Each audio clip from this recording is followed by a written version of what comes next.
Welcome to GK IAS academy. So இன்றைக்கி நம்ம 23 ஜூலையோடைய current affairs அப்படின்றத நம்ம பார்க்கலாம். ஓகேங்களா? ஸோ ஃபர்ஸ்ட் ஒன் பார்த்தோம் அப்படின்னா மெட்ராஸ் ஹைகோர்ட் வந்து என்ன பண்ணியிருக்காங்க அப்படின்னா ஒரு கோவில் நுழைவு அப்படின்றதுக்கான ஒரு நாட் பெர்மிட்டட் அப்படின்றது நம்ம கொடுத்துருப்பாங்க. சரிங்களா? ஸோ என்ன அப்படின்னா சாதி அடிப்படையிலான பாகுபாடு வந்து கோயில்களில் வந்து காட்டக்கூடாது அப்படின்னு சொல்லியிருப்பாங்கப்பா. சரிங்களா? ஸோ இந்த கோவில் நுழைவு அங்கீகார சட்டம் அப்படின்றது நமக்கு எந்த வருஷம் கொண்டு வந்திருப்பாங்க அப்படின்னு சொல்லி பார்த்தோம் அப்படின்னா 1947 கோவில் நுழைவு அங்கீகார சட்டம் அப்படின்றது கொண்டு வந்திருப்பாங்க. சரிங்களா? ரைட். ஸோ இந்த விஷயம் எங்கே நடத்துக்கும் சொல்லி பார்த்தோம் அப்படின்னா உடையார்பாளையம் தாலுகாவில் இருக்கக்கூடிய ஐயனார் கோவிலுக்குள்ள ஒரு சில பிரிவினரை சேர்ந்த மக்கள் வந்து அனுமதிக்கிறதுக்கு மறுத்திருப்பாங்க. ரைட்டுங்களா? ஸோ அதுக்கான கேசஸ் வந்து நமக்கு சென்னை உயர்நீதிமன்றத்தில் போயிருக்கும். ரைட்டுங்களா? ஸோ அப்படி வந்து சாதி அடிப்படையிலான பாகுபாடு காட்டக்கூடாதுன்னு சொல்லிட்டு அந்த கேஸில் வந்து சென்னை உயர்நீதிமன்றம் வந்து தீர்ப்பு வந்து கொடுத்துருப்பாங்க. ஓகேங்களா? ரைட். ஸோ ஆல்ரெடி நம்ம பாலிட்டியில் நம்ம பார்த்துருப்போம். ஓகேவாப்பா? ஸோ ஆர்டிகல் 15 அப்படின்றது. ஸோ இந்த ஆர்டிகல் 15 அப்படின்றது நமக்கு என்ன சொல்லலாம் அப்படின்னா இனம், மொழி, சாதி, பிறப்பிடம் அடிப்படையில் பாகுபாடு காட்டுவதை தடை செய்யக்கூடிய அரசியலமைப்புடைய பிரிவு தான் என்ன அப்படின்னா பிரிவு 15 அப்படின்றது. ஓகேங்களா?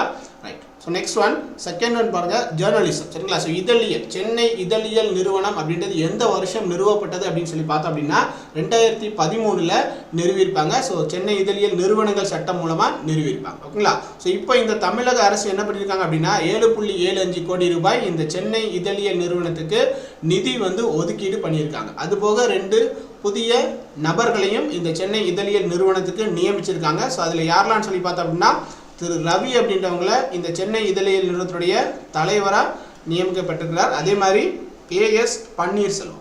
ஓகேங்களாப்பா? ஏஎஸ் பன்னீர்செல்வம். ஸோ ஏஎஸ் பன்னீர்செல்வமை என்னவா நியமிச்சிருக்காங்கன்னு சொல்லி பார்த்தோம் அப்படின்னா இந்த சென்னை இதழியல் நிறுவனத்தினுடைய தலைமை இயக்குனராக நியமிச்சிருக்காங்க. ஓகேங்களா? ஸோ தேர்ட் ஒன், ஸோ சிறுத்தை புலிகள் வந்து இடம் மாற்றிருக்காங்க. சரிங்களா? மத்திய பிரதேசத்தில் இருக்கக்கூடிய குணோ தேசிய பூங்கால இருந்து காந்தி சாகர் காப்பகத்திற்கு என்ன பண்ணியிருக்காங்க அப்படின்னா சிறுத்தை புலிகளை இடமாற்றம் செஞ்சுருக்காங்க. அப்போ இந்த குணோ தேசிய பூங்கா அப்படின்றது எங்கே இருக்கக்கூடியது அப்படின்னா மத்திய பிரதேசத்தில் இருக்கக்கூடிய தேசிய பூங்கா. ஓகேங்களா? ஃபோர்த் ஒன் பாருங்க, காமராஜர் பிறந்த தினமான ஜூலை 15 தான் நம்ம என்ன கொண்டாடுறோம் அப்படின்னா கல்வி நாளா அல்லது கல்வி தினமாக கொண்டாடுறோம். ஓகேங்களாப்பா? ஸோ 15th ஜூலை 1903 பிறந்து 2 அக்டோபர் 1975 இறந்து போயிருப்பாங்க.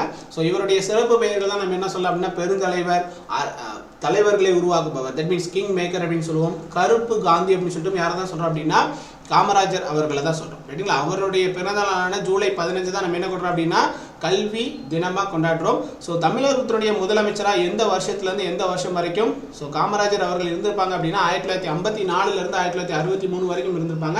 அதே மாதிரி எம்பியாக இருந்தது எந்த பீரியட்லாம் சொல்லி பார்த்தோம் அப்படின்னா 1952 54 வரைக்கும், அண்ட் தென் 1967 1975 வரைக்கும் அவர் இறக்குற வரைக்கும் என்ன பண்ணுவாங்க அப்படின்னா எம்பியாக இருந்திருப்பாங்க. ஓகேங்களா? அண்ட் தென் ஸோ காமராஜர் அவர்கள் இறந்ததுக்கு அப்புறமா அதுக்கு அடுத்த வருஷம் 1976 தான் காமராஜருக்கு இந்தியாவினுடைய மிக உயரிய விருதான பாரத ரத்னா விருது அப்படின்றது வழங்கியிருப்பாங்க. சரியா? அடுத்தது பாருங்க, 5th ஒன், ஆலங்குடி மருத்துவமனை அப்படின்றதுக்கு என்ன சர்டிஃபிகேட் கொடுத்துருக்காங்க அப்படின்னா NQAS மற்றும் காயகல்ப சான்றிதழ் அப்படின்றது வழங்கியிருக்காங்க. ஸோ இந்த ஆலங்குடி மருத்துவமனை எந்த மாவட்டத்தில் இருக்குது அப்படின்னு சொல்லி பார்த்தோம்னா புதுக்கோட்டை மாவட்டத்தில் இருக்கக்கூடியது. எதுக்காக இந்த சான்றிதழ் கொடுத்துருக்காங்க அப்படின்னு சொல்லி பார்த்தோம்னா பொது மருத்துவ சேவையில் சுத்தம் மற்றும் சுகாதாரத்தை கடைபிடிச்சதுக்காக NQAS மற்றும் காயகல்ப சான்றிதழ் அப்படின்றது இந்த ஆலங்குடி மருத்துவமனை அப்படின்றதுக்கு கொடுத்துருக்காங்க. So thank you all.